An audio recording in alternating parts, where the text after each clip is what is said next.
नमस्कार मित्रों, मैं हर्षद कुमार त्रिवेदी आपके अपने चैनल हर्षद कुमार त्रिवेदी जी के चैनल पर आप सभी मेरे प्यारे मित्रों का हार्दिक स्वागत व अभिनंदन करता हूं।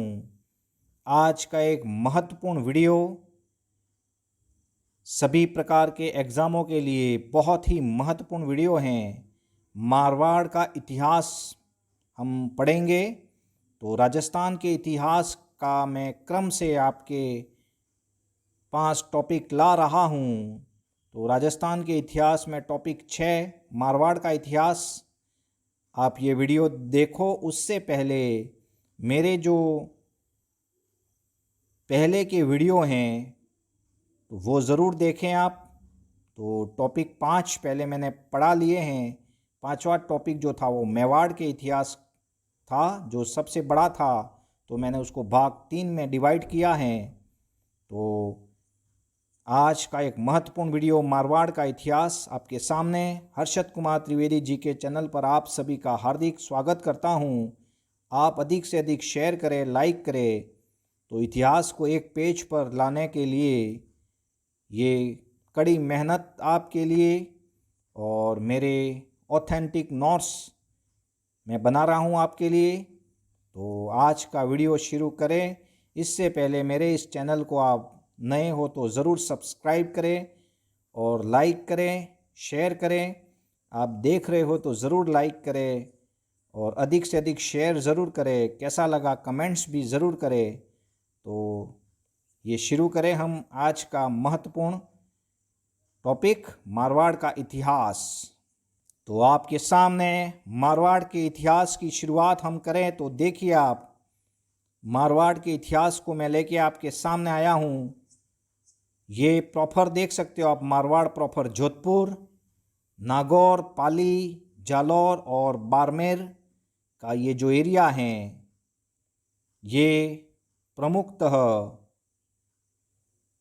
प्रॉपर मारवाड़ हैं। ये देखिए आप, तो ये ध्यान रखना आप। तो बहुत ही शानदार मारवाड़ का ये इलाका, आप ज़रूर जाएं, कभी आप जाएं तो शुरू करें हम मारवाड़ के इतिहास का विधिवत। तो ये ध्यान रखना आप, ये ज़िले मुख्यतः आते हैं मारवाड़ में। तो जोधपुर प्रॉपर, नागौर, पाली, जालौर और बाड़मेर। तो शुरू करते हैं। ऑथेंटिक नोट्स मेरे द्वारा बनाए गए, आप ज़रूर देखें। मारवाड़, जोधपुर, पाली, नागौर, बाड़मेर का ये एरिया मैंने आपको बताया। मारवाड़ में राठौड़ वंश थे और राठौड़ वंश के 2 भाग थे, एक जोधपुर के राठौड़ और एक हैं बीकानेर के राठौड़। दोनों ही भाई ज़रूर हैं, लेकिन यहाँ पर उनका जो क्षेत्र था वो अलग अलग था। तो हम मारवाड़ के इतिहास में प्रॉपर जोधपुर के राठौड़ वंश पढ़ रहे हैं। तो संस्थापक याद रखना आप, राव सिंहा, क्या नाम है? राव सिंहा संस्थापक हैं। जोधपुर के राठौड़ वंश के संस्थापक तथा आदि पुरुष कहते हैं उनको। और आदि पुरुष कहते हैं उनको। 1240 में नींव रखी है, देवल नागौर में रखी है नींव, देवल नागौर में, ये ध्यान रखना आप। आगे देखें, राव सिंहा। तो राव सिंहा जोधपुर के राठौड़ वंश के संस्थापक हैं।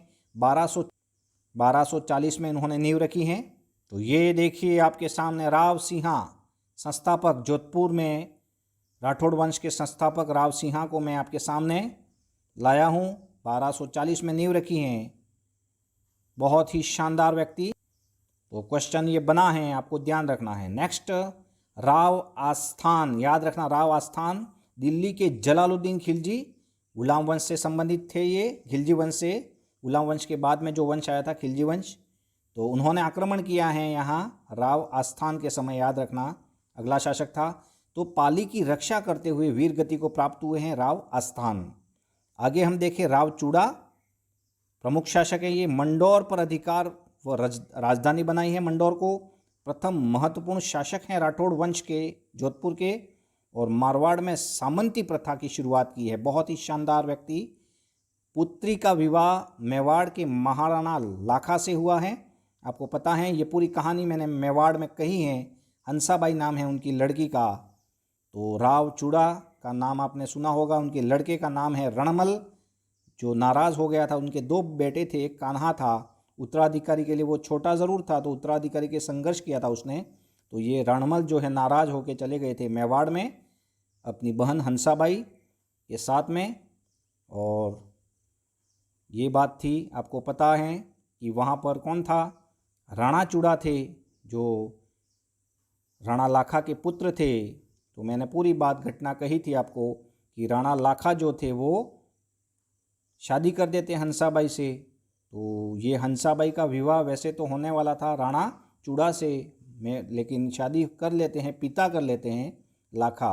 तो राणा जो चूड़ा हैं वो मेवाड़ के भीष्म पितामह कहलाते हैं, क्योंकि वो आजीवन शादी नहीं करते हैं। राणा चूड़ा, ये राव चूड़ा जो है वो मारवाड़ के शासक है। ये मैंने वहाँ भी कहीं, अगर वो वीडियो आपने देखा है तो ज़रूर आपको समझ में आ गया होगा। तो राव चूड़ा के बारे में ये बहुत बड़ी जानकारी आपको मिल रही है कि प्रथम महत्वपूर्ण शासक हैं राठौड़ वंश के, और मारवाड़ में सामंती प्रथा की शुरुआत की है। बहुत इंपॉर्टेंट बात, क्वेश्चन बार बार आ रहा है।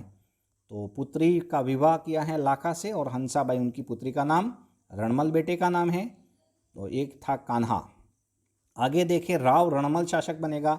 अब ये कान्हा को सामंत हटा देंगे, क्योंकि बड़ा ये है तो यही बनेगा रणमल। अब 1427 से 1438 तक शासक रहेगा मारवाड़ का। मेवाड़ मारवाड़ की बागडोल एक साथ रणमल के हाथों में थी, क्योंकि मेवाड़ में कौन था, उसका भांजा मोकल, और ये मोकल हंसाबाई का पुत्र था। तो ये मोकल का लड़का जो हुआ था हंसाबाई और दोनों से, तो कौन सा था भाई वो, तो कुंभा। हंसाबाई का लड़का था मोकल, और मोकल का बेटा था कुंभा, ये ध्यान रखना है आपको। तो मोकल की रानी का नाम सौभाग्यवती था। मैंने कहा था आपको ये सारी बातें कहीं ना कहीं कही हैं। तो राव रणमल के बारे में हम देखें तो उसने मेवाड़ पर भी राज किया और मारवाड़ पर भी, क्योंकि मेवाड़ में उसका भांजा था मोकल, और उसकी बहन जो थी वो हंसाबाई थी। तो ये ध्यान रखना। महाराणा मोकल की सहायता से 1427 में मारवाड़ का शासक बना। मोकल ने यहाँ सहायता की थी उसकी, तब जाके वो वापस बना था यहाँ पर। और लेकिन वहाँ पर क्या हो रहा था, ये जो रणमल है वो मेवाड़ में हस्तक्षेप कर रहा था। तब कुंभा बन गए थे शासक, तो कुंभा के समय में भी हस्तक्षेप कर रहा है। तो कुंभा ने क्या किया, इसको हटाया जाए। तो इसके लिए उन्होंने क्या किया, तो कुंभा ने रणमल की प्रेमिका थी भारमली द्वारा जहर दिलवा दिया और रणमल को मरवा दिया। तो ये रणमल वहाँ मर गए थे। तो इनके बारे में मैंने मेवाड़ में आपको बताया है, पूरी कहानी आप ज़रूर देखें वीडियो। आगे देखें, हम अगले शासक बनेंगे राव जोधा। महत्वपूर्ण शासक हैं मारवाड़ के। उनका समय याद रखना 1438 से हैं 1489, बहुत लंबा समय है, बहुत इंपॉर्टेंट शासक हैं। मेवाड़ के राणा चूड़ा ने मेवाड़ की सेना लेकर राठौड़ की राज्य मंडौर पर अधिकार किया है। तो ये मंडौर जो था वो देखो, मंडौर पर अधिकार किया था, किसने किया था, आपको बताया मैंने अभी। मंडौर पर अधिकार किसने किया है, तो राव चूड़ा ने। तो ये मारवाड़ का क्षेत्र था, राव चूड़ा ने अधिकार किया था मंडौर पर। लेकिन यहाँ पर क्या हुआ, तो यहाँ ये जो मेवाड़ का राणा चूड़ा था वो हंसाबाई उनसे घृणा करती थी, तो वो चला गया था। तो वो गया कहाँ, मंडौर पर अधिकार किया उसने, सेना लेके गया मेवाड़ से, तो कहाँ, राठौड़ के मंडौर पर अधिकार कर दिया। तो ये जो राव जोधा हैं उसने शरण ली थी काहुनी, या क्वेश्चन बना है, काहुनी एक गांव का नाम है बीकानेर का। तो वहाँ शरण लिए। फिर ये जो मेवाड़ का भीष्म पितामह राणा चूड़ा है उसकी मौत हो जाएगी, तो उसके बाद वापस ये अपना अधिकार कर लेगा मंडौर पर। कौन, राव जोधा। तो राव जोधा के समय में मुख्य बात आपको कहता हूँ मैं। तो ये देखिए राव जोधा, और राव जोधा के समय में मेवाड़ के जो शासक थे वो थे महाराणा कुंभा। ये तो इन दोनों, देखो मैंने कहा कि ये कुंभा ने क्या किया है, रणमल को मार डाला है। तो रणमल को मार डाला है तो ये पता तो मैसेज तो गया होगा। तो इसीलिए क्या हुआ है, मेवाड़ और मारवाड़ में क्या हुआ है, दुश्मनी बढ़ गई थी। तो राणा कुंभा ने और कुंभा की दादी यानी कुंभा का पिता मोकल, ठीक है ना, और मोकल की माँ क्या नाम है, हंसाबाई। हंसाबाई के प्रयासों से क्या हुआ है दोनों में, यानी मेवाड़ व मारवाड़ में क्या हुई है, मेवाड़ व मारवाड़ में क्या हुई है? आवल बावल की संधि हुई है। आवल बावल की संधि, बार बार क्वेश्चन आया है। आवल बावल की संधि, आवला व बबूला की संधि हुई है। कब हुई है? 1453 ईस्वी में। तो इसके तहत क्या हुआ? तो ये कुंभा जो हैं उसने अपना पुत्र था रायमल, क्या नाम है? रायमल का विवाह किससे किया है? विवाह किया है राव जोधा की पुत्री श्रृंगार देवी से किया। किससे किया है? श्रृंगार देवी से विवाह किया, करवाया। तो ये दोनों में क्या हो गया? अवल बावल की संधि, बहुत इंपॉर्टेंट, 1453 ईस्वी में, याद करना है आपको। तो ये मुख्य बात आपके सामने। तो ये अवल बावल की संधि हुई है, ठीक है। उसके बाद में 1459 में मेहर नामक व्यक्ति की बलि देकर मयूर आकृति में ही मेहरानगढ़ दुर्ग का निर्माण करवाया है। मयूर ध्वज कहाँ पर? राव जोधा ने जोधपुर में। तो ये मेहरानगढ़ दुर्ग का निर्माण भी किसने किया है? राव जोधा ने। और उसी में चामुंडा माता का मंदिर भी बनवाया है। और सामंती व्यवस्था का वास्तविक संस्थापक राव जोधा को कहते हैं। सामंती व्यवस्था की शुरुआत किसने की है? तो राव चूड़ा ने, जबकि वास्तविक संस्थापक, ये सभी क्वेश्चन बने हैं, बहुत ही इंपॉर्टेंट आपके लिए नोट्स हैं ये। तो ये देखिए आप। तो मेहरानगढ़ दुर्ग, तो ये रहा मेहरानगढ़ दुर्ग। देखिए आपके लिए मेहरानगढ़ दुर्ग लाया हूँ मैं, जो चिड़िया टुक पहाड़ी पर मयूर ध्वज की आकृति में बना है। ये देखिए आप, पूरे जोधपुर में, ये जोधपुर दिख रहा है यहाँ से। तो बहुत ही शानदार दुर्ग बनवाया है राव जोधा ने। ये मारवाड़ का प्रमुख शासक था राव जोधा। ये बहुत ही महत्वपूर्ण दुर्ग। तो जोधा जी का फलसा ये है, राव जोधा द्वारा मेहरानगढ़ दुर्ग का बनवाया गया है, मयूर आकृति में बनाया गया ये दुर्ग। तो बहुत इंपॉर्टेंट बात राव जोधा के बारे में। जोधपुर नगर भी बसाया। कब बसाया? तो 1459 में, याद रखना है, 1459 में। ये क्या बसाया उन्होंने? तो जोधपुर नगर बसाया। जबकि 1559 में उदयपुर नगर की स्थापना उदय सिंह ने की थी। मेवाड़ में पढ़ा था हमने। तो ये पुराना है जोधपुर, ये ध्यान रखना है आपको, 100 साल पुराना। नेक्स्ट जो बनेंगे वो हैं राव सातल। तो सातल जो शासक बनते हैं, अजमेर के सूबेदार मल्लू खां के सेनापति गुडला द्वारा नागौर की 12 कन्याओं का अपहरण कर दिया था। तो परिणाम स्वरूप राव सातल अपने भाई नागौर के शासक राव दूदा की सहायता हेतु 1498 में पीपाड़ का युद्ध करते हैं। तो पीपाड़ का युद्ध मल्लू खां वर्सेस राव सातल व राव दूदा, दोनों भाई थे। तो ये युद्ध होता है। तो ये गुडला, ध्यान रखना, ये मुख्य बात राव सातल के समय की है। तो राव सातल के सेनापति ने गुडला एवं 12 कन्याओं का वध कर राव दूदा के समक्ष प्रस्तुत किया।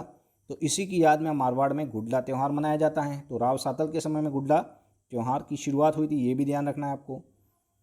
आगे देखें तो अगला शासक बनेगा राव गंगा। ये भी इंपॉर्टेंट शासक है, 1515 से 1531 तक रहेगा ये। तो राव गंगा खानवा के युद्ध में सहायता करेगा। राव गंगा अपने पुत्र मालदेव, उसका पुत्र था, उसको सेना लेके भेजेगा खानवा के मैदान में राणा सांगा के पक्ष में। यही था राव गंगा। तो ये ध्यान रखना है। सेवकी का युद्ध लड़ेगा जोधपुर में, ये स्थान है सेवकी का। राव गंगा व नागौर शासक दौलत खां के बीच में युद्ध होगा, जिसमें राव गंगा जीतेगा। तो ये बातें हमने पढ़ी। उसके बाद में देखें तो ये जो राव गंगा हैं उसके जीवन काल में मालदेव का क्या योगदान है? तो ये ध्यान रखना है आपको। खानवा के युद्ध में मारवाड़ की सेना का नेतृत्व कर रहा है मालदेव। खानवा के युद्ध में युद्ध घोष भी किया उसने। मालदेव ने घायल सांगा को बसवा दोसा में पहुंचाया, जहां चबूतरा मैंने बताया था आपको, लाइव लेके गया था बसवा दोसा में। तो जहाँ सांगा को लेके जाते हैं तो ये मदद करते हैं मालदेव। जबकि गंगा वहाँ का शासक था मारवाड़ का, तभी की बात है। और सेवकी के युद्ध का भी नेतृत्व किया किसने? तो मालदेव की बात है। तो गंगा के समय में उसका पुत्र यहाँ कर रहा है ये सब। समस्या क्या थी उससे पहले हम देखें, ये बात हम किसकी कर रहे हैं? मालदेव की। तो यहाँ मालदेव आएगा। तो ये देखिए आप, ये थोड़ा सा रह गया था यहाँ पर, देखिए। तो सेवकी के युद्ध हुआ था, यहाँ तक हमने पढ़ा था। उसके बाद अब देखिए जो मुख्य बात यहाँ आ रही है कि राव मालदेव शासक बनता है। तो राव मालदेव शासक तो बनेगा, ये ध्यान रखना, लेकिन क्या होगा, क्या होगा, तो राज्याभिषेक जो है वो कहाँ होगा, सोजत में, सोजत पाली में होगा राज्याभिषेक उनका। और 1 वर्ष जोधपुर गए थे। पिता गंगा की हत्या की है राव मालदेव ने, क्या की है, पिता गंगा की हत्या की है। बहुत इंपॉर्टेंट बातें हैं, इसीलिए मारवाड़ का पितृहंता राव मालदेव को कहते हैं। राव मालदेव का समय भी याद रखना 1531 से 1562 हैं। तो ये मैंने कहा कि गंगा के जीवन काल में इनका योगदान मैंने आपको बताया कि खानवा के युद्ध में मारवाड़ की सेना का नेतृत्व किया, खानवा के युद्ध में युद्ध घोष किया है। मालदेव ने घायल सांगा को बसवा दौसा तक पहुंचाया और सेवकी के युद्ध का नेतृत्व किया है। मालदेव की बात कर रहे हैं हम। आगे समस्या क्या थी मालदेव की, तो राज्याभिषेक के समय मालदेव के पास में सोजत और जोधपुर के ही परगने थे। मारवाड़ के राठौड़ सामंतों ने मारवाड़ के अधिकार क्षेत्र पर नियंत्रण कर रखा था, तो मारवाड़ की कुछ जातियों ने भी क्षेत्र विशेष पर अधिकार कर रखा था। तो ये समस्या भी थी, तो उस समस्याओं को निपटाया कैसे उसने, तो और भी देखें तो कहाँ कहाँ समस्या थी। तो देखो सिरवी एक जाति थी जो बिलाड़ा में, यानी बिलाड़ा बाड़मेर में पड़ता है, ये बिलाड़ा जोधपुर में पड़ता है, तो वहाँ पर अधिकार था। छोटे छोटे राज्यों पर अधिकार थे अलग अलग। सिंगल एक जाति थी वो भाद्राजुन में थी। उसी तरह मुस्लिम एक जाति नागौर में अपना क्षेत्र फैलाई हुई थी। कायम खानी एक सेना थी वो झुंझुनू में डटे हुई थी। बिहारी पठान जो थे वो जालौर में थे। और दिल्ली में हुमायूं जो विलासी योग्य अयोग्य जीवन जी रहा था। तो यहाँ पर ये सारी चीज़ें समस्याएं थी मालदेव के समय में। राव मालदेव एक महान शासक था मारवाड़ का, तो उसने फिर साम्राज्य विस्तार किया। कैसे किया, तो हम देखें तो 1535 में हीराबाड़ी के युद्ध में नागौर के दौलत खां को हराया मालदेव ने। 1538 में सिवाना के शासक डूंगर सिंह को हराकर अधिकार किया। 1538 में राव वीरमदेव को पराजित कर मेड़ता व अजमेर जीता है। ये जो वीरमदेव है, राव वीरमदेव, उसको हराएगा मालदेव। तो ये वीरमदेव किसके पास में चला जाएगा, उस समय शेर शाह सूरी के पास में चला जाएगा। तो ये शेर शाह सूरी के बारे में भी आपको पता होना चाहिए। बीकानेर विजय भी करेगा मालदेव। तो 1531 में पाहोबा साहेबा का युद्ध होगा, जिसमें राव जेतसी जो बीकानेर का महान शासक था उसको मार डालेगा ये मालदेव। और इस युद्ध के बाद में राव जेतसी का पुत्र कल्याणमल शेर शाह सूरी के पास में चला जाएगा। तो शेर शाह सूरी की ताकत बढ़ गई है, तो ये ध्यान रखना आप। एक तो वीरमदेव गया यहाँ से और एक यहाँ से कौन गया है, तो ये कल्याणमल जो राव जेतसी का भाई था। तो इस प्रकार ये मालदेव के खिलाफ अब शेर शाह सूरी आएगा। तो यहाँ और देखें तो मालदेव हुमायूं संबंध हम देखें तो हुमायूं की सैनिक स्थिति कमज़ोर हो गई थी, आपको पता है वहाँ क्या स्थिति थी। और शेर शाह की उत्तरी भारत में सुदृढ़ स्थिति थी, उस समय की बात है। तो मालदेव और शेर शाह सूरी के संबंध में हम देखें संघर्ष हो गया, लड़ाई हुई थी, बहुत बड़ा युद्ध हुआ था। धार्मिक कारण देखें तो धर्म युद्ध, और राजनीतिक कारण देखें तो साम्राज्य विस्तार करना चाहते थे दोनों। तो ये कारण था। तो ये देखिए आपके सामने राव मालदेव, मारवाड़ के पितृहंता भी कहते हैं। उन्होंने अपने पिता राव गंगा को मार के गद्दी पर बैठे थे ये। और ये हैं शेर शाह सूरी। गिरी सुमेल का युद्ध हुआ था इन दोनों के बीच में। और ये हैं शेर शाह सूरी। तो शेर शाह सूरी मैं आपको बताऊं तो आपको पता है कि 1526 में बाबर शासक बनेगा, 1530 तक मुगल बादशाह पहला, और 1530 से 1540 तक हुमायूं रहेगा, हुमायूं शासक रहेगा। तब 1540 में 2 युद्ध होंगे। ये शेर शाह सूरी जो रहेगा वो हुमायूं पर आक्रमण करेगा, तो जिसके कारण हुमायूं को क्या होना पड़ेगा, वहाँ पर हार जाएगा वो, और हुमायूं को भागना पड़ता है। तो वो चला जाता है भारत छोड़ के। तो उस समय 1540 से लगा के 1555 तक दिल्ली में शेर शाह सूरी रहते हैं। शेर शाह सूरी व उनके वंशज रहते हैं। तो शेर शाह सूरी की मृत्यु होती है 1545 में, बारूद में बम के कारण इनकी मृत्यु हो जाती है। तो ये 1540 से 1545 तक शेर शाह सूरी दिल्ली में रहते हैं। अब उसी समय यहाँ पर कौन है, तो यही मालदेव है। तो मालदेव भी देखता है कि वास्तव में शेर शाह सूरी से युद्ध होगा दोनों के बीच में। अब शेर शाह सूरी आएगा, गिरी सुमेल के मैदान में आएगा। तो ये देखें हम, तो दोनों के बीच में एक युद्ध होगा शेरशाह सूरी व मालदेव के बीच में 5 जनवरी 1544, 44 में, याद रखना, डेट याद रखना। ये क्वेश्चन पूछा 1 जनवरी, 2 जनवरी, 4 जनवरी या 5 जनवरी, तो 5 जनवरी फिक्स डेट है 1544 ईस्वी में। गिरी सुमेल या जैतारण का युद्ध कहते हैं, पाली का एक स्थान है, और वहाँ पर शेरशाह सूरी व मालदेव के बीच में लड़ाई लड़ी जाती है। बहुत ही महत्वपूर्ण युद्ध था ये। और मालदेव के सेनानायक थे जैता कुपा। इसमें मालदेव नहीं था इस युद्ध में। क्या हुआ था कि कुछ कारणवश ये हुआ था कि मालदेव को जैता व कुपा के खिलाफ किसी ने अविश्वास पत्र भेज दिया था मालदेव को। कहा था कि जैता और कुपा जो हैं वो शेरशाह सूरी से मिल गए, वो तो वहाँ से मिले हुए हैं, तो फिर मालदेव वो मैदान छोड़ के ही चले जाते हैं, ठीक है। अब लेकिन ये जैता व कुपा सही थे, सच्चे व्यक्ति थे, तो वो लड़ते हैं इस मैदान में, और शेरशाह सूरी को गिरी सुमेल के मैदान में मिट्टी दिखा देते हैं। बहुत मुश्किल हो जाती है जीतना। शेरशाह सूरी अंतिम समय में जीतते हैं, लेकिन हारने के कगार पर रहते हैं। उसी समय एक व्यक्ति आता है जलाल खां जलवानी, 30,000 सैनिक लेके शेरशाह सूरी के पक्ष में आ जाता है। तो इसमें शेरशाह सूरी अंतिम समय में जीतते हैं। तो एक बहुत बड़ा यहाँ फेरबदल होता है, और मालदेव को बाद में पता पड़ता है कि जैता कुपा ने ऐसा किया है, तो उसको होता है वास्तव में दुख होता है कि नहीं, मैंने गलत किया था, ये गलत, मैंने अविश्वास किया था उन पर, और यहाँ पर जीत जाता है शेरशाह सूरी। तो वीरमदेव द्वारा जैता व कुपा को प्रलोभन देना यही कारण था। और फिर शेरशाह सूरी को लगता है कि यहाँ पर मारवाड़ में मिलता क्या है, तो बाजरा क्या पैदा होता है, बाजरा।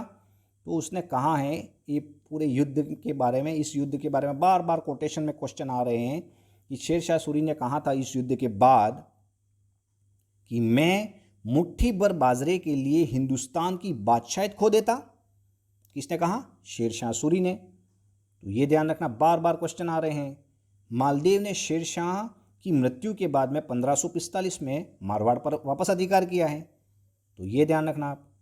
मालदेव उदेशीय संबंध हम देखें तो मावली के युद्ध 1540 में तो मालदेव का योगदान था, बिल्कुल सही है। मालदेव और उदेशीय दोनों मित्र थे, लेकिन कुछ कारणों से, मैंने आपको मेवाड़ में बताया था, आपने वो वीडियो देखा हो तो फिर दोनों में दुश्मनी हो जाएगी। हड़माला का युद्ध होगा अजमेर में, और उदेशीय उसमें पराजित हो जाएंगे, मालदेव जीतेंगे इस युद्ध में। तो मालदेव की एक रानी थी रूठी रानी।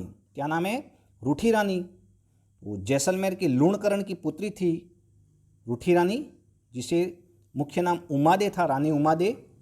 रूठ गई थी मालदेव से, तो आजीवन अजमेर तारागढ़ दुर्ग में रही थी। और पारसी इतिहासकारों ने मालदेव को हशमत वाला शासक कहा है। 1562 में उनकी मृत्यु होती है। तो ये आजीवन रूठी रही थी। तो कारण भी क्या था? तो मालदेव की जब शादी हुई थी उमादे से, रूठी रानी से, तो उसी दिन क्या हुआ था कि मालदेव जो था वो शराब पी रखी थी, और उनकी सखिया जो थी वो, यानी रूठी रानी के साथ में, उमादे के साथ में उनकी सखिया भी साथ में आई थी पानी लेके, और मालदेव को पानी पिला रही थी सभी सखिया। तो उसने क्या कर दी, दूसरी कोई सखी से छेड़छानी कर दी। तो उससे क्या हुआ, रूठी रानी उसी समय नाराज़ हो गई। तो ये गलत मैसेज था एक मालदेव के तरफ से। तो इसीलिए कहा जाता है कि शराब इज़ खराब, शराब इज़ खराब है भाई। क्यों? खानवा के युद्ध में आपको पता है, मैंने पूरी स्टोरी आपको कही थी। खानवा के युद्ध में महाराणा सांगा और बाबर के बीच में ही हुआ था। तो सांगा जीत गए यूँ करके शराब पीते हैं, तो यहाँ पर शराब इज़ खराब। तो राजपूतों के राजपाट चले गए थे उसमें, खानवा के युद्ध में हार गए थे ना सांगा, जबकि उनके पास में 80,000 सैनिक थे और बाबर के पास में मात्र 20,000 सैनिक। फिर भी बाबर रणनीति से जीतता है। तो शराब पी तो उनको ऐसा लगा कि नहीं, हम तो जीत गए, तो शराब इस खराब। तो वहाँ राजपूतों के राजपाट चले गए। तो यहाँ पर रूठी रानी का नाराज़ होना भी स्वाभाविक था। तो ये कारण है। तो ये गिरी सुमेल का मैदान आपके लिए पाली में बहुत ही शानदार युद्ध हुआ था। ये अंतिम समय में शेरशाह सूरी जीतते हैं। तो ये बहुत ही शानदार मैदान था, एक बहुत ही शानदार युद्ध हुआ था शेरशाह सूरी वर्सेस मालदेव के बीच में। आप मालदेव को ज़रूर याद रखें, बार बार क्वेश्चन। और ये रूठी रानी, रानी उमादे आजीवन रूठ गई थी मालदेव से, तो कारण भी मैंने बताया और इनको आप याद कर सकते हो। मालदेव मनाने के लिए भी आए थे, लेकिन आजीवन। और जब मालदेव की मृत्यु हुई थी 1562 में, तब वो उनकी पगड़ी के साथ में यहाँ पर सती हुई थी। तो ये एक नारी का एक मैसेज था। हमारे राजस्थान की ऐसी भी नारियाँ थी। अब अगले शासक बनते हैं राव चंद्रसेन। नाम सुना होगा, बहुत ही महत्वपूर्ण शासक हैं राव चंद्रसेन। 1562 से 1581 तक रहते हैं। 1564 में मुगल सेनापति हुसैन कुली खां ने जोधपुर पर अधिकार किया। चंद्रसेन भाद्राजुन चले गए जालौर में। 1570 में नागौर दरबार का आयोजन किया था भाई, किसने? अकबर ने। और पता है, मैंने कहा था कि नागौर दरबार का आयोजन जो किया था अकबर ने, उसका मुख्य उद्देश्य था सभी राजपूतों को उसके अधीन करना। तो राव चंद्रसेन भी नागौर दरबार में गए थे। देखो, ये राव चंद्रसेन जो हैं वो आजीवन मुगलों से संघर्ष करने वाले प्रथम राजपूत राजा हैं। बार बार क्वेश्चन बन रहा है। तो उनके भाई थे, चंद्रसेन के एक भाई थे मोटा राजा उदय सिंह। क्या नाम है? मोटा राजा उदय सिंह। तो ये जो मोटा राजा उदय सिंह थे, वो क्या थे? वो यानी कि ये जो 1570 में नागौर दरबार का आयोजन अकबर ने किया था, उस समय मोटा राजा उदय सिंह जो थे वो अकबर के पास में बैठे थे वहाँ पर, उस दरबार में, नागौर में दरबार में। तो राव चंद्रसेन भी वहाँ गए थे। तो देखा उन्होंने कि दाल में कुछ काला है। क्या देखा? दाल में कुछ काला है, या पूरी दाल ही क्या है? काली। तो ये कारण था। तो वो बीच में से चले गए, वापस आ गए। तो परिणाम स्वरूप चंद्रसेन लौट आए थे। वहाँ से भाद्राजुन जालौर चले गए, फिर सिवाना बाड़मेर गए। और 1576 में सिवाना पर शाहबाज खान का आक्रमण हुआ था। निर्वासीन काल में चंद्रसेन ने जैसलमेर के शासक हरराय को पोकरण गिरवी रखा था। और 1576-77 में वो मेवाड़, डूंगरपुर और गलियाकोट आए थे हमारे। जोधपुर के राठौड़ों सामंतों के आमंत्रण पर चंद्रसेन ने 1579 में सोजत पर पुनः अधिकार किया। यहाँ पर मुगल सेना का पुनः आक्रमण हुआ और यहाँ से सारण की पहाड़ियों संचियाप पाली चले गए और वहीं पर उनकी मृत्यु हुई है 1581 में। मतलब अकबर भी इनके पीछे पड़ा था, लेकिन ये इसने अधीनता नहीं मानी। तो ये ध्यान रखना। अब एक बात यहाँ एक और आ रही है कि उसका यानी चंद्रसेन जो थे वो तो कहाँ के हैं? जोधपुर के। जबकि एक बीकानेर के शासक थे राय सिंह राठौड़ नाम है। क्या नाम है? राय सिंह राठौड़। अब ये जो थे वो अकबर के वफादार थे, बीकानेर के थे राय सिंह राठौड़। तो इनको एक बार भेजा था कि आप जाओ और चंद्रसेन को पकड़ के लाओ कहीं से भी। तो राय सिंह राठौड़ भी इनके भाई थे, उनको पता था कि राव चंद्रसेन तो अधीनता नहीं मानेंगे। तो इसीलिए राय सिंह राठौड़ आए और चाय वाय पी होगी उनके वहाँ पर और वापस चले गए और अकबर से कहा कि वो तो नहीं मिले। तो ये भी एक कारण था। तो ऐसे महान राजपूत शासक थे ये, जिन्होंने आजीवन कभी भी अधीनता नहीं मानी है अकबर की, जंगलों में रहे हैं ये। तो इनके बारे में ध्यान रखना। इनको मारवाड़ का प्रताप का अग्रगामी, मारवाड़ का भूला बिसरा शासक और राजस्थान के राजपूत शासकों का आदर्श कहते हैं। याद रखना आप चारों बातें। और भी हम देखें तो इन्हीं को राजस्थान के प्रथम राजपूत शासक जो आजीवन मुगलों की अधीनता स्वीकार नहीं की है, इन्होंने ही। और राजस्थान के प्रथम राजपूत शासक जिन्होंने रणनीति में दुर्ग के स्थान पर जंगल व पहाड़ी क्षेत्र को महत्व दिया है। अगर आप ये चाहते तो महलों में रह सकते थे, लेकिन उन्होंने आज़ादी की लड़ाई लड़ी है। तो इसीलिए हम आज इनको याद करते हैं। इनको मारवाड़ का प्रताप का अग्रगामी, मारवाड़ का भूला बिसरा शासक, राजस्थान के राजपूत शासकों का आदर्श कहते हैं। तो ये हैं आपके सामने राव चंद्रसेन, बहुत ही शानदार व्यक्ति। प्रताप का अग्रगामी कहते हैं, भूला बिसरा शासक कहते हैं उनको, राव चंद्रसेन ही है ये भी। बहुत ही शानदार व्यक्ति जिन्होंने आजीवन अधीनता नहीं मानी है। और जिन्होंने अधीनता मानी है वो ये है भाई, मोटा राजा उदय सिंह। इनका वज़न मात्र 180 किलो था भाई, और इन्होंने सबसे पहले मारवाड़ में अधीनता मान ली थी। ये ही अगले शासक बनेंगे। तो ये देखिए, अब हैं मोटा राजा उदय सिंह, अकबर की अधीनता मानने वाला पहला मारवाड़ का शासक। पुत्री मानमती या मानबाई का विवाह सलीम, जहांगीर या शेखू बाबा, नाम सुना है, से विवाह के कर दिया और बाद में उस मानमती या मानबाई का नाम क्या हो गया, जगत गोसाई या जोधाबाई। तो ये जो अकबर के पास में बैठा था नागौर दरबार में, तो यही था वो मोटा राजा उदय सिंह। उनका वजन मात्र 180 किलो था। अगला है जसवंत सिंह फर्स्ट, जो मोस्ट हैं, 1638 में शासक बनेंगे, 1678 में रहेंगे ये। इनके बारे में हम देखें तो ये जो है वो शाहजहां व औरंगजेब के समकालीन थे। शाहजहां और औरंगजेब के समकालीन है, बिल्कुल सही है। तो शाहजहां के पुत्र, दो मुख्य जो पुत्र थे, ऐसे तो 4 पुत्र थे शाहजहां के, ठीक है ना। तो मुगल, ऐसा मुगल बादशाह था जो अपने, मतलब ऐसा मुगल बादशाह जो अपने जिंदा होते हुए भी अपने बेटों ने लड़ाई लड़ी और शासक बन गए थे। मतलब पिता जिंदा है और शासक बन गए हैं बेटे। तो शाहजहां कैद था ना औरंगजेब की कैद में। तो ये मुगल हम पढ़ेंगे तब उसका पूरा डिटेल आपको पढ़ाऊंगा।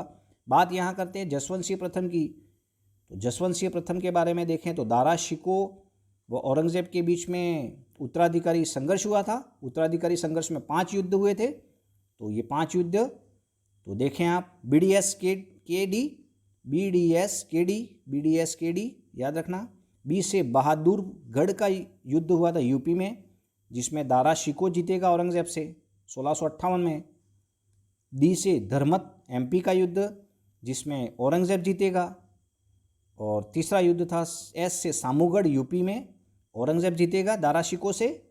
तो ये 1658 में ये तीनों लड़े गए हैं और इसमें जसवंत सिंह ने दारा शिकोह का साथ दिया है। तो ध्यान रखना, दारा शिकोह पहले जीत रहा था तो जसवंत सिंह ये जो थे वो दारा शिकोह के साथ में थे, लेकिन अंतिम समय में कौन जीतेगा फिर दूसरा देखो, खजवा MP का युद्ध होगा, औरंगजेब इसमें जीतेगा 1659 में।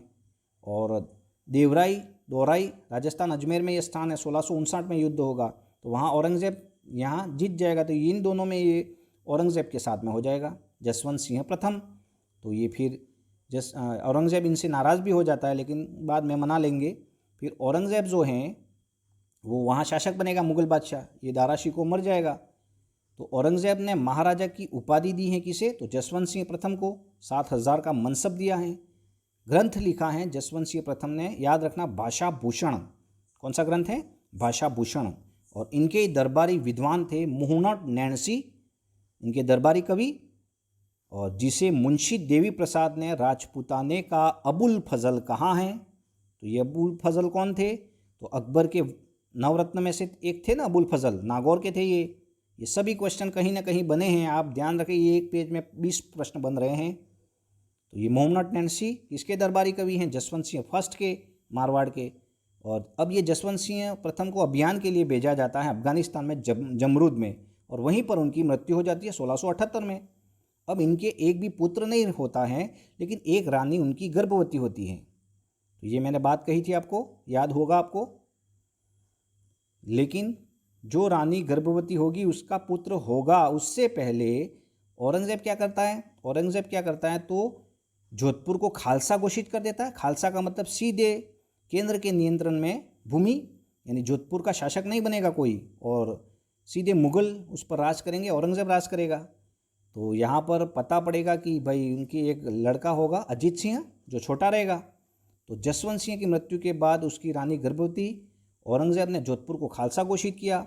जन्म होने पर शासक मानने से इनकार किया भाई। तो परिणाम स्वरूप क्या होगा, वीर दुर्गादास राठौड़ के नेतृत्व में क्या होगा, स्वाधीनता की लड़ाई होगी। और वीर दुर्गादास राठौड़ जो है वो किसके पक्ष में साथ देंगे, अजीत सिंह को साथ देंगे कि उनको राजा बना हुआ है यहाँ का। तो 30 वर्ष तक युद्ध होगा, लंबा युद्ध होगा औरंगजेब के विरुद्ध। वीर दुर्गादास राठौड़ जो मारवाड़ के महान व्यक्तियों में आते हैं, वीर दुर्गादास राठौड़। तो आज़ादी की लड़ाई लड़ी है उन्होंने। मेवाड़ राणा राजसिंह ने भी सहयोग किया है, मैंने कहा था आपको।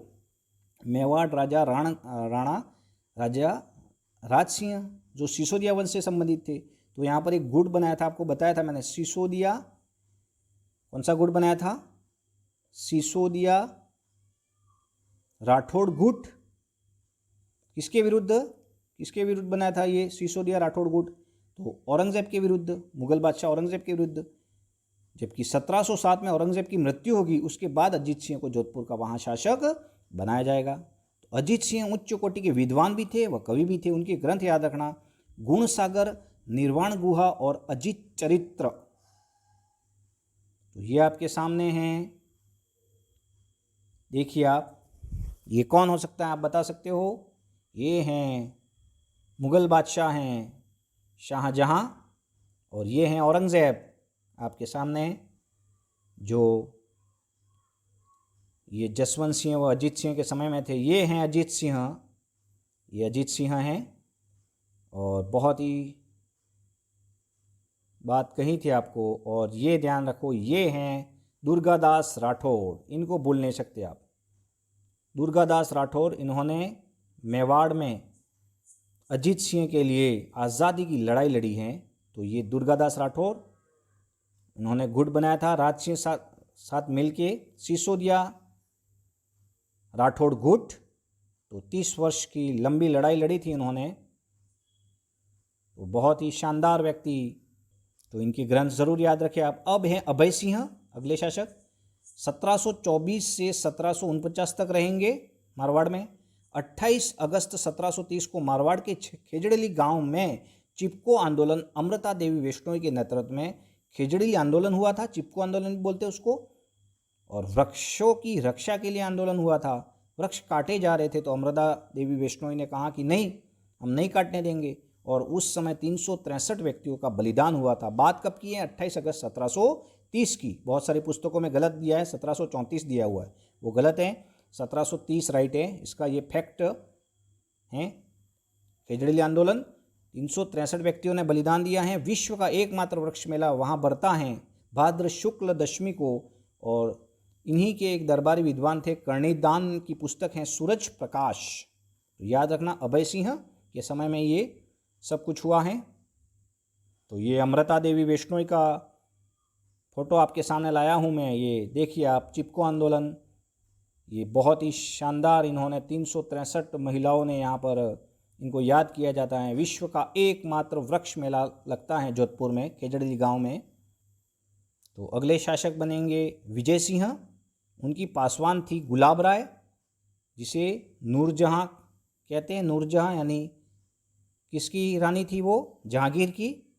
और कविराज श्यामलदास की पुस्तक का नाम है वीर विनोद, मेवाड़ का इतिहास मिलता है। उसी में हमें इस विजय सिंह को कहा गया है कि जहांगीर का नमूना है ये। तो यानी जहांगीर भी क्या था? शराबी था, और विजय सिंह भी ये इसी था, ऐसा ही था।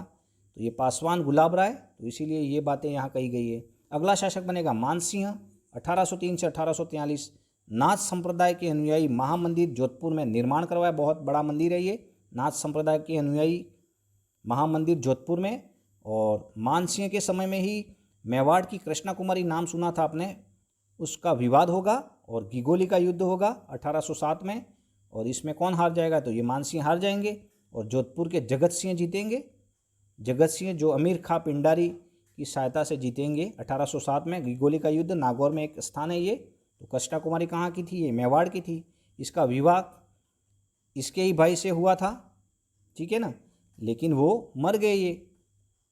तो देखो, ये जो है कृष्णा कुमारी, उनके पिता का नाम है राणा भीमसिंह, जो मेवाड़ के थे।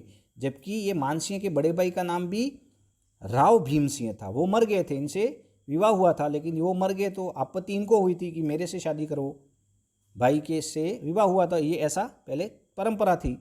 लेकिन ये जोधपुर का ये क्या था मैसेज, जोधपुर को ऐसा लगा कि नहीं, हमें हमारी बदनामी हुई है। तो फिर वहाँ पर क्या होगा, जयपुर के शासक आ जाएंगे बीच में, जगत सिंह, वो जीत जाएंगे और मानसिंह को हारना पड़ेगा। तो ये दोनों में क्या होगा? लड़ाई होगी फिर से। किसके बीच में? तो मारवाड़ व ढूंढार यानी जयपुर व जोधपुर के बीच में यहाँ पर की गोली का युद्ध होगा।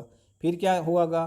तो ये जो कृष्णा कुमारी है जो मेवाड़ की, उसके पिता जो रहते हैं राणा भीमसिंह, इनको क्या देते हैं? जहर देते हैं। तब जाके ये फिर यहाँ पर वो विवाद खत्म होगा।